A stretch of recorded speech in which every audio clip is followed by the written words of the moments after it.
Tell us first about this latest wave of Russian missile attacks. What is the impact there in Ukraine? So yesterday morning, Russia launched 69 missiles. 54 of them were downed by our air defense units, so it was a very busy day. Then Lviv, it's a city in the west of Ukraine, lost power. 90% of Lviv was without power at all. Some other cities also lost power, but soon it was restored. Today we're getting back to our ordinary power cuts, unfortunately, because Russia has damaged like 40 or even more, 40% of Ukrainian energy infrastructure so far. Then at night, Russians attacked again, but this time they used drones, overall 16 drones. That were also shot down according to our authorities, but still some destruction were made of administrative buildings, some power outages also, but now our utility workers are quickly fixing it too.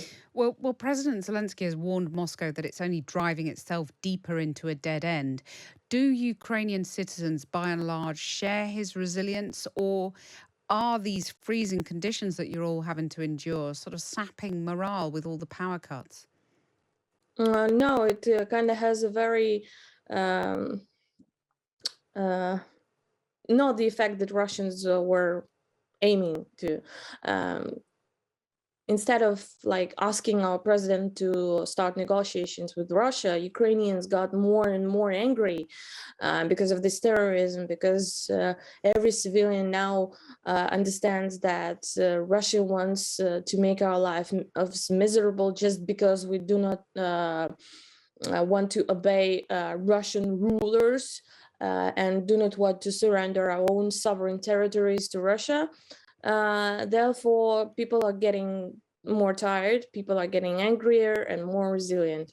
And has the Ukrainian air defense proved more effective than in previous attacks? It sounds that way. Is that your view?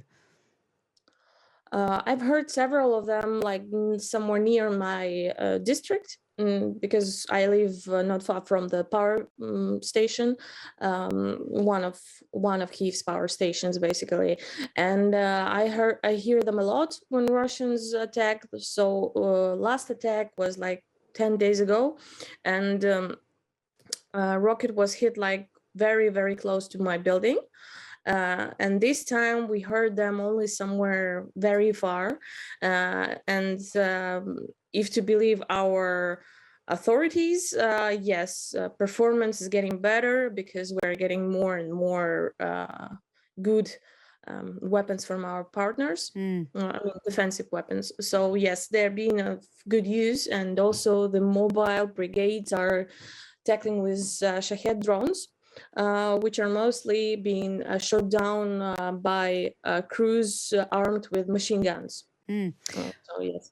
I mean, and just finally, we were talking about this situation with Belarus and the fact that one of the Ukrainian air defense missiles have been shot down in Belarusian territory. The Ukrainian ambassador has been summoned. What do you think of the repercussions of this?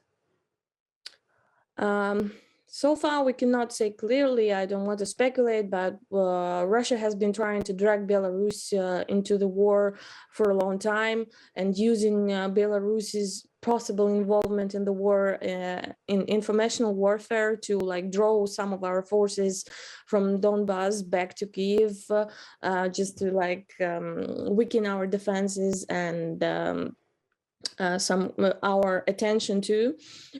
So I would say that Belarusian authorities reacted quite mildly because no immediate attack plans were announced. The missile landed in an empty field. And our authorities, our defense ministry also said that it suspects Russian provocation because both of our countries are using S-300 air defense systems. Right. And also Russia is very close. So that's the main Nika, version. Nika, got to end it there, but thank you very much for joining us. Nika Melkozerova, the Politico Europe reporter covering Ukraine. Thank you very much.